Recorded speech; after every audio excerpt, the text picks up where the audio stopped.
O'zbek milliy maqollari ingliz tilida qanday aytiladi? Misol uchun, pashshadan fil yasamoq qanday bo'ladi? Don't make an elephant out of a fly bo'ladimi?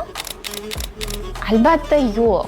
Maqollarni ingliz tiliga tarjima qilganimizda ularni so'zma-so'z emas, balki xuddi o'sha tildagi ekvivalent maqollardan foydalanib o'giramiz. Misol uchun, xuddi mana shu maqolni inglizlar don't make a mountain out of a molehill yoki anthill deb aytishadi. Yoki oldingdan oqqan suvni qadri yo'q maqolni esa inglizlar the grass is always greener on the other side of the fence deyishadi.